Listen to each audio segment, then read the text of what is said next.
কি রান্না করছেন আজকে? আজকে রান্না হচ্ছে আমাদের মাছ, পটল, আলু। কি মাছ? এটা বিকেট। আমরা 40 জন আসছি, আজকে 4 দিন হচ্ছে। 40 জনের জন্য রান্না হচ্ছে আপনার ব্রিকেট মাছের, আর তরকারি হচ্ছে আপনার কি কি? পটল, আলু। পটল আলু না? আর সকালবেলা কি খাইছেন? সকালবেলা কৃষকের জিরা ভাত, পান্তা ভাত। পান্তা ভাত না? পান্তা ভাত, কাঁচা মরিচ, পেঁয়াজ। আর দুপুরে হচ্ছে আপনার মাছ ঘাটি। হ্যাঁ, খাটি। আর রাত্রিতে কি খাবেন? ডাউল খাওয়াবো। ডাউল খাবেন না? মসুরের ডাউল। মসুরের ডাউল। আর আগামীকাল বাজেট কি? আগামীকাল বাজার এখন মাছ হবে, এই মাছ হবে অন্য এই বাজার কে করে? বাজার করে আমার সরকার। সর্দার বাজার করে। আপনার কি শুধু দায়িত্ব হচ্ছে রান্না করেন না? আমার রান্না করার দায়িত্ব। কোথা থেকে আসছেন আপনারা? আমরা আসছি গুরদাসপুর থানা, জেলা নাটোর থানা, গুরদাসপুর গ্রাম, মসিন্দা ইউনিয়ন পরিষদ, শিকারপুর।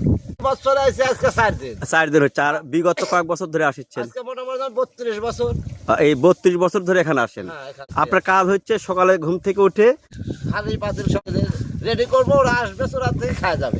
খাওয়া দাওয়া করে চলে যাবে না? হ্যাঁ। এই যে আপনার 40 জন যে আসছেন, তারপরে থাকবেন হচ্ছে মোটামুটি কয়দিন? 15-20 দিন না? 20 দিন। 20 দিন কাজ করলেন। প্রতি মনে আপনার 7 কেজি করে 6 কেজি করে লিখছেন, 7 দিলেন? কেজি ধান। 7 কেজি করে ধান রেট হয়েছে এবার। কাটা শেষে যখন বাড়িতে যাবেন, যাওয়ার পর আপনারা ভাগাভাগি কিভাবে করেন? সর্দার কতটুকু পায়? আপনি সরকার সবার সমান ভাগ। সর্দার এবং আপনাদের রান্নার দায়িত্বে আছেন, সবার সমান ভাগ না? টোটাল মিলে যা হবে সব ভাগ টুক করে বাইরে চলে যাবেন না? হ্যাঁ। তো আপনি রান্নাতে করেন, ওরা কাজ করে, তাতে কি আপনি ভালো লাগে নাকি? না, আমার তো বেশিরভাগ জুলুম হয় হলো রান্না যে করবে তার।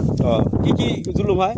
এখানে ধরেন রান্নার পানির জোগাড় দিতে হয়, তারা চূড়ার থেকে আসে, তাদের সব পণ্য জোগাড় দিতে হয়। প্রতি বছর চলন মিলে ধান কাটতে আসেন, এরকম মানে দল বল নিয়ে শ্রমিক লিয়ে আর কোথায় কোথায় কাজ করেন? আপনার এখানে আয়াস করি, পেঁয়াজ করি, তারপর আপনার সোনা পাতিল করছি, আপনার ওই 12 মাস করি। এটা তো করতেছেন ডাহিয়ার গৃহস্থ নাকি? এটা ডাইয়ার গৃহস্থ না, এই বিলে বাদ দিয়ে চলন মিলে তো আসেন প্রতি বছর, এটা বাদে বছরে অন্য কোথাও যান কিনা? হ্যাঁ, আমরা যাই, পাবনা যাই, আবার আপনারা টাঙ্গাইল যাই, মানিকগঞ্জ যাই। ওখানে আপনি রান্না দিতে থাকেন না? হ্যাঁ, রান্নার দেখতে থাকি ওখানে। তার মানে বছরে 4-5 বার হচ্ছে আপনার বিভিন্ন আমি ধান লাগানিতে শুরু করি, শস্য তোলা পর্যন্ত ধান লাগানি, কাটা, সব সময় ধরেন এই দিক দিয়ে কাজে লেবারের ফাংশনে বেশি থাকে। কি নাম বললেন আপনার? আমার নাম মোহাম্মদ ফজল আলী খন্দকার, গ্রাম গ্রাম মসিন্দা, কান্দিপাড়া। কতজন আসছে আপনার দলের? 40 জন। 40 জন না? ঠিক আছে, ধন্যবাদ। আপনি ভালো থাকবেন এবং আপনার রান্নার জন্য শ্রমিকরা খেয়ে যেমন আনন্দ পাক, এবং পাশাপাশি আপনি যেহেতু বিভিন্ন অনুষ্ঠানে চলে যান, সেখানে যেন আপনার সুনাম অর্জন হয়। অবশ্যই হ্যাঁ, হবে। আসসালামু আলাইকুম। আল্লাহ করে, আমি করতে পারি না।